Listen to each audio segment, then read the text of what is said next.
In January 2026, health officials announced the end of the Mpox emergency in Africa, but almost simultaneously, that same lethal strain surfaced in Missouri. In 2024, the scale of the regional crisis was immense. Across the continent, suspected cases surged past 80,000, with over 1,300 deaths. Most of that burden fell in the Democratic Republic of the Congo, which accounted for 96% of all infections. For the first time, the Africa CDC declared a continental public health emergency, coordinating a unified response led by Director General Dr. Jean Kaseya. This mobilization secured over $1 billion in financing and deployed 5 million vaccine doses across 16 countries. Between peak transmission periods, suspected cases dropped by 40%. The case fatality rate, the proportion of people who die from the disease, fell from 2.6% to just 0.6%. This campaign demonstrated that a coordinated continental health intervention can successfully crush an escalating viral surge.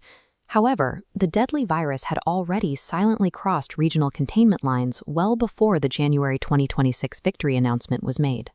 Current data from the World Health Organization shows active community transmission of this specific strain in France, Italy, and Spain, as well as Israel and Nepal, and finally, the United States.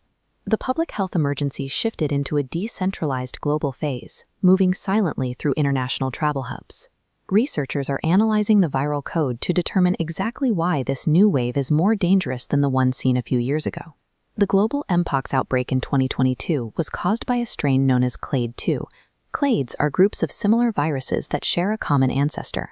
While Clade II spread widely, its mortality rate remained low, as shown by this comparison of case volume to deaths. This map shows the regions where Clade I is endemic, meaning it is regularly found in these specific populations. Unlike the 2022 strain, Clade I is historically devastating, with a case fatality rate between 5 and 10%. The current threat involves a pathogen with that high lethality, significantly altering the risk for global health networks. In late 2023, the virus changed behavior in Kamituga, DRC. This dark blue cluster marks the shift. Genetic sequencing identified the ApoBec3 mutation, creating a new subvariant designated as Clade Ib, visible here on this phylogenetic tree. Previously, the virus relied on zoonotic spillover, jumping from an animal reservoir, like a rodent, to a human in remote areas with limited spread. Clade Ib adapted for sustained human-to-human transmission, spreading rapidly through dense sexual networks. If this breakdown is helping you understand the current situation, please like the video and subscribe for more in-depth research. This evolutionary shift from animal reliance to human mastery is what allowed Clade Ib to travel from the DRC into global cities. Mpox is now transitioning from a sudden crisis into a permanent global presence. Controlling this threat requires an international adoption of the 4 1s principle: one team, one plan, one budget, and one evaluation framework.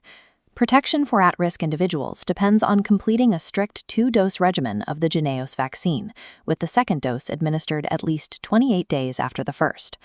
Catching the next major mutation before it spreads will require ongoing genomic surveillance, which involves the constant laboratory monitoring of the virus's genetic changes. Africa provided the suppression model that brought the case fatality rate down. The task now is to apply those same strategies across every border the virus has reached.